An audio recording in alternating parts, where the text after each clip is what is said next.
In the cold silence of a hospital room, she felt something inexplicable, a subtle, almost imperceptible presence that seemed to whisper secrets of life and death.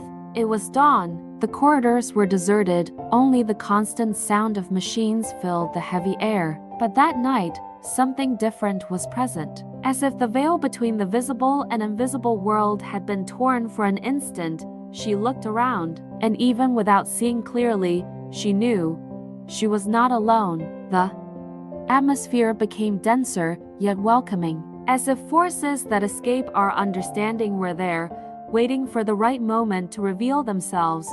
What was about to happen would forever change the way she viewed life and death, because sometimes it is in the final moments of earthly existence that the greatest spiritual mysteries are revealed. And the hospital was silent that early morning. The only sound that broke the emptiness was the constant beeping of the machines, as if they were invisible clocks, marking the final beats of many lives. The air carried the strong smell of disinfectant, mixed with the tension that seemed to hover in every corner, as if the walls held secrets of pain, farewell, and hope.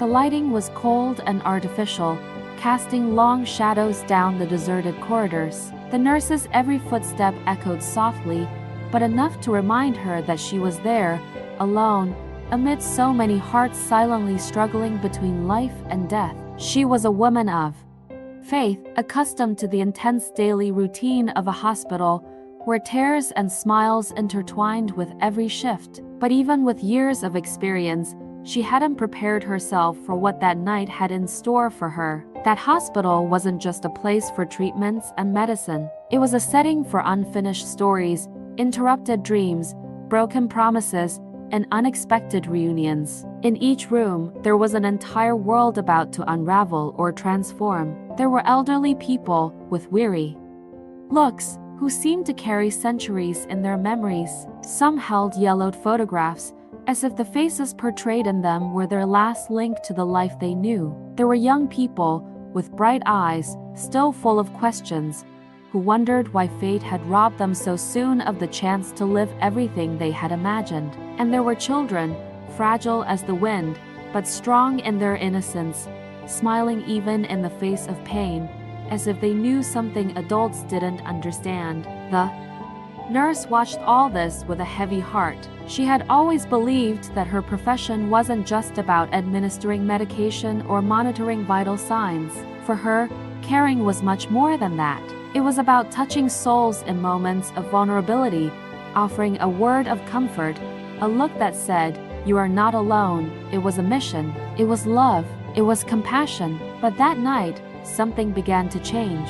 Deep within her, she felt a different presence. It wasn't fear, it wasn't threat. It was as if the air grew denser, charged with something invisible and inexplicable. The patients, little by little, began to show signs. An elderly man who had been silent for days opened his eyes and smiled into the void, as if seeing someone at his bedside. A young woman, weakened, whispered through tears, "They came for me, but I'm not afraid."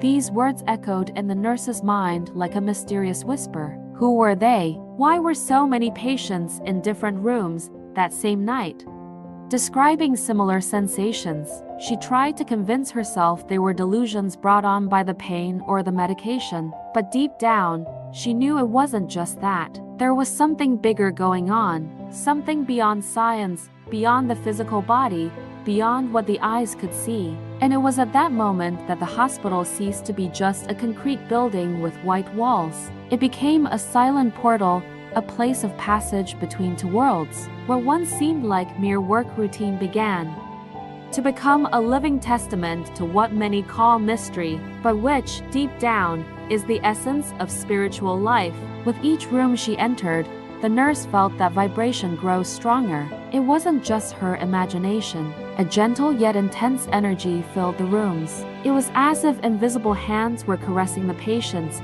as if silent voices were whispering comfort in the ears of those who no longer had the strength to carry on. She herself began to get goosebumps at times, feeling as if someone were walking beside her, even when she was completely alone. She tried to remain calm, but her soul stirred silently. Was she, after all, witnessing something that transcended the bounds of what is earthly? The minutes passed slowly, as if time had a different cadence. Each beat of the machines seemed to blend with the pulse of the invisible, and without realizing it, the nurse became more than a healthcare professional. She was now a privileged spectator of a phenomenon that few have the courage to admit, but that many sense in silence.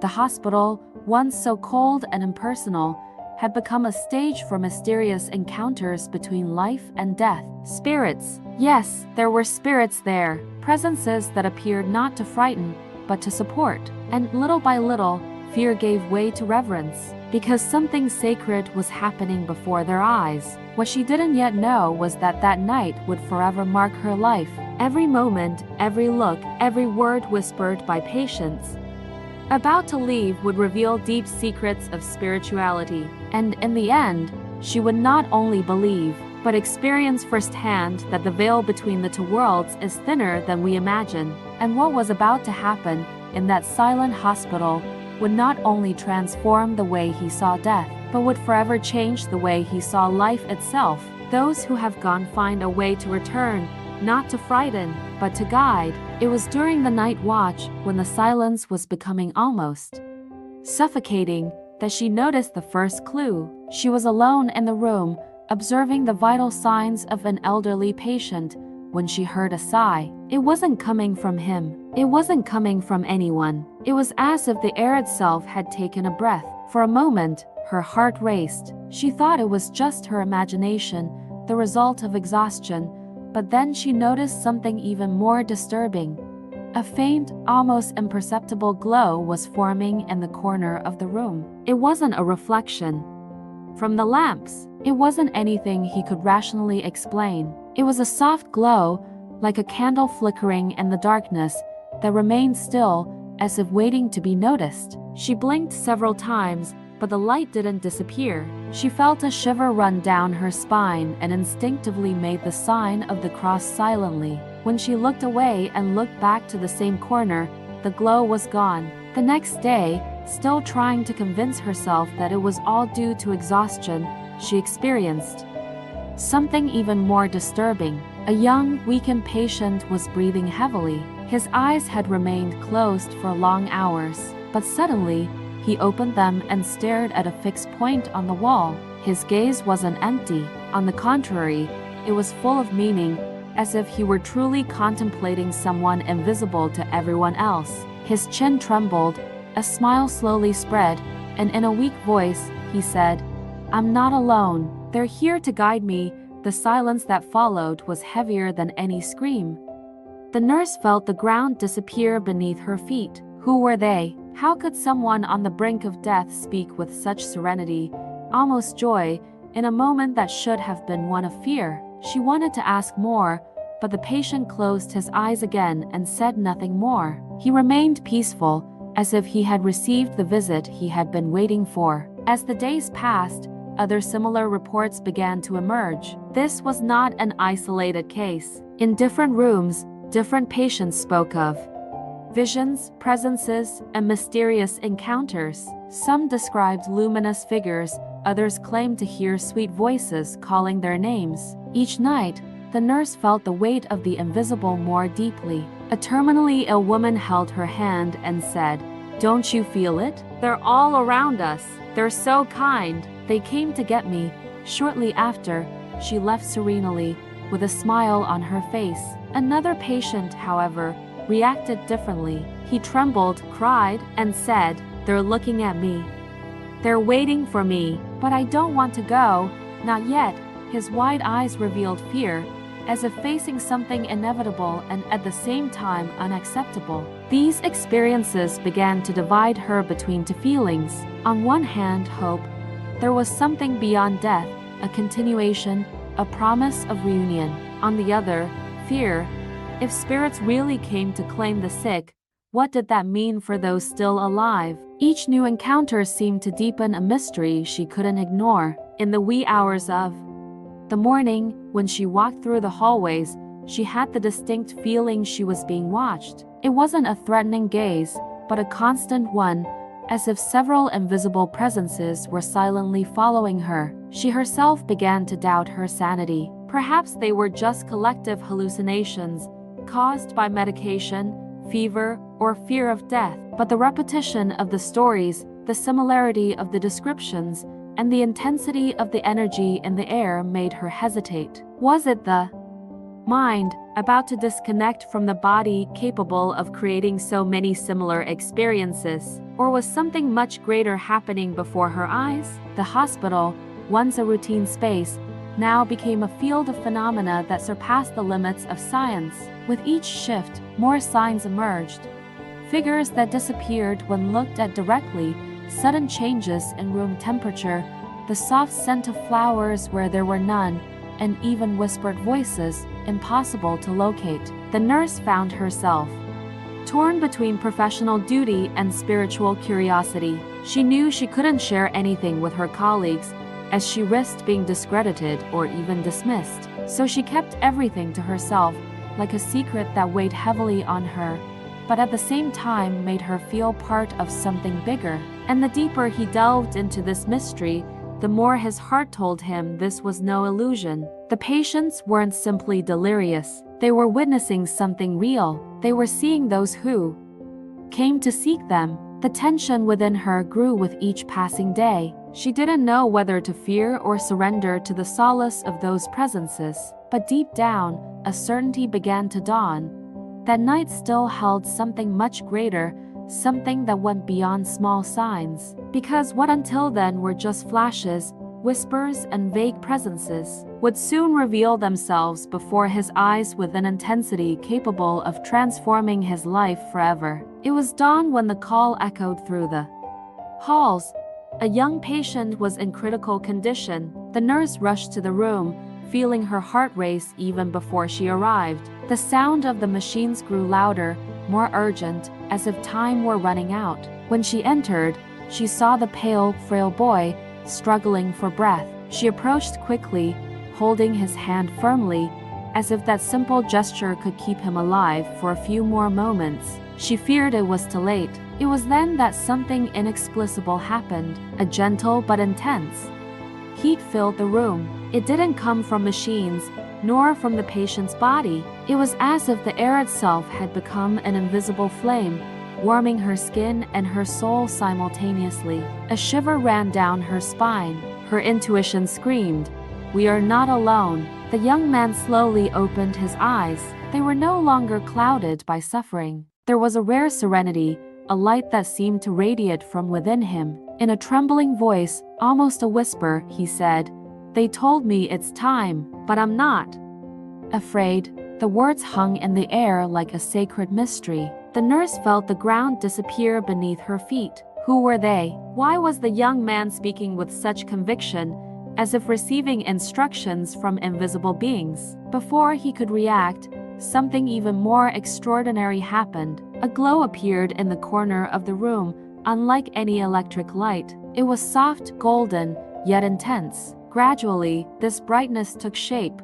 A luminous, almost transparent figure materialized before his eyes. The nurse froze. Her heart was pounding, but there was no fear. What she felt was a mixture of awe and disbelief. This couldn't just be a figment of her imagination. It was real. It was happening before her. The figure slowly advanced toward the patient's bed. Its contours were not defined like those of a human body, but its presence conveyed peace. The atmosphere in the room changed completely.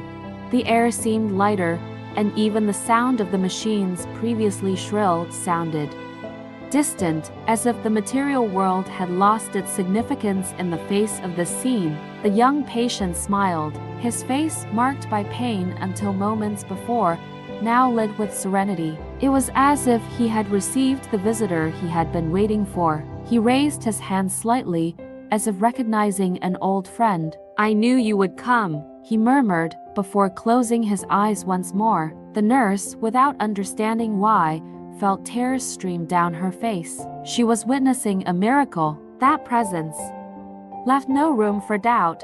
There was something beyond physical life, something grand that was revealed in the final moments. But at the same time, a mix of emotions overwhelmed her. If it really was a spirit, a messenger from another dimension, why could she see it? Why, on that particular night, in that particular room, did the veil between worlds seem to part before her eyes? The entire room was imbued with an indescribable energy. A soft scent, like that of freshly cut flowers, filled the air. Even though there were no flowers in the hospital, the early morning chill gave way to a welcoming warmth, as if invisible arms were enveloping everyone present. For a few seconds that seemed eternal, time stood still. Nothing else existed beyond that scene.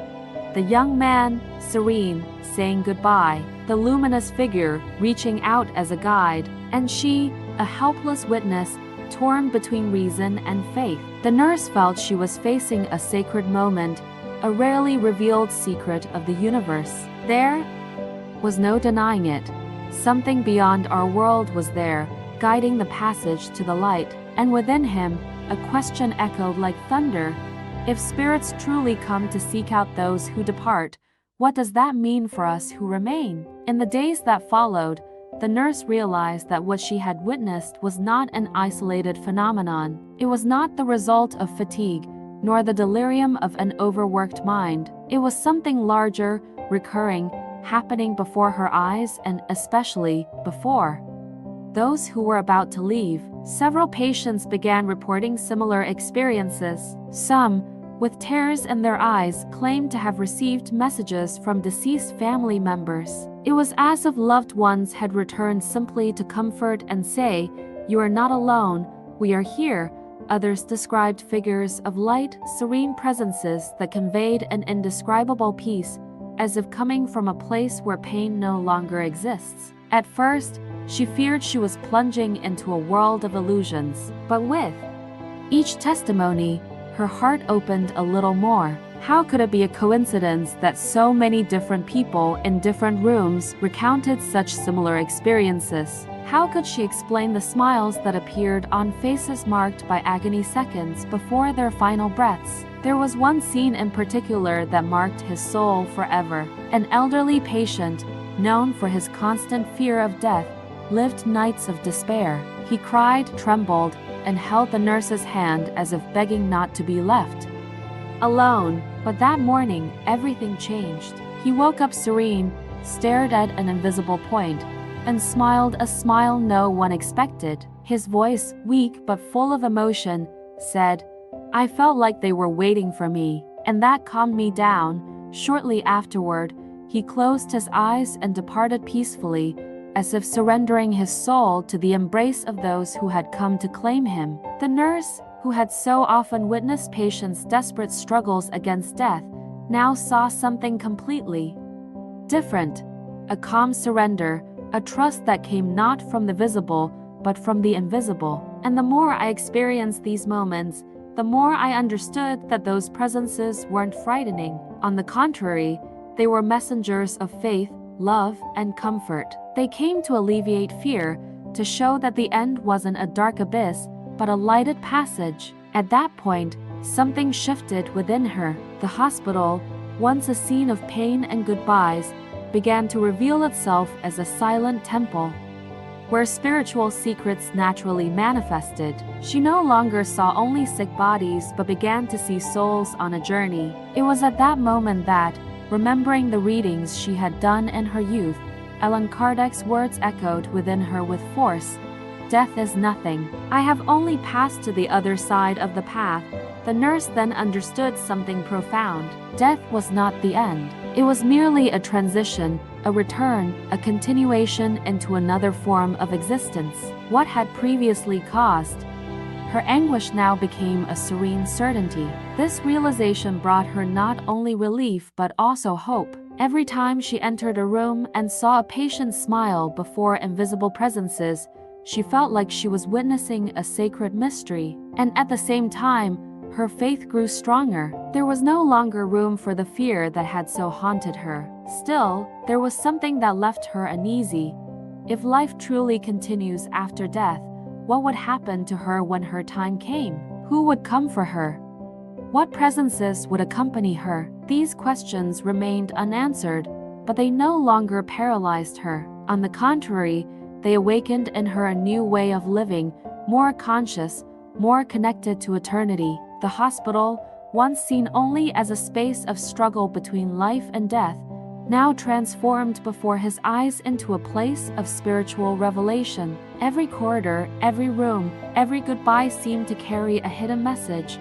Life doesn't end here, and little by little, the nurse began to feel that she herself was being guided, not only to care for suffering bodies, but to realize that her mission was also to comfort souls. Her profession, previously marked solely by technique, now became an instrument of the divine. Fear gave way to reverence, pain was transformed into learning, and death, once so feared, revealed itself as a mystery that needed not to be avoided, but rather understood. But she didn't know yet that the greatest revelation was yet to come. An experience that would not only confirm all those presences, but would radically change the way she viewed her own existence. Because sometimes, it is at the moment when we believe we have already understood everything, that life shows us how much we still need to learn. In the following days, the nurse began walking the hospital corridors with a completely transformed outlook. What had once been routine now seemed like a sanctuary of invisible revelations. Each room held a story, not just of pain or farewell, but of reunion, of hope, of continuity. The fear of death, which had so often consumed his soul in silence, gave way to reverence. He no longer saw his final breaths as tragic endings, but as gateways to passage. Grief, once heavy and suffocating, was transformed into a profound, almost sacred, learning experience. Each spirit that appeared beside the sick, each luminous presence that seemed to welcome those who departed, left a clear lesson. Life continues beyond what we can see, and love never ends. She came to understand that pain, loss, and fear are part of the path that leads us to the light. That those who go before us don't disappear, they simply advance on a journey we all inevitably take. This awareness brought her not only comfort but also a new way of living in the present.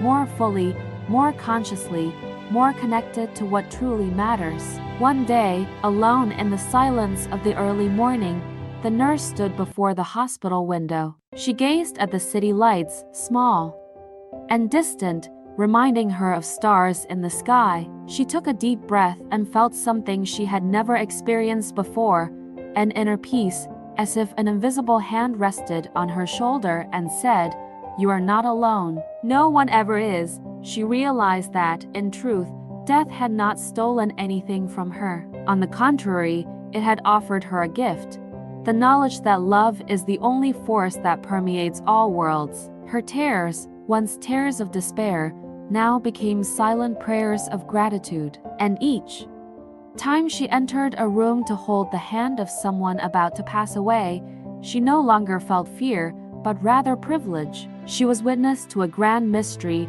an invisible encounter between life and eternity. In his heart, an unshakable certainty was engraved. The end does not exist. What we call death is merely the continuation of life in another form, in another place, in another dimension.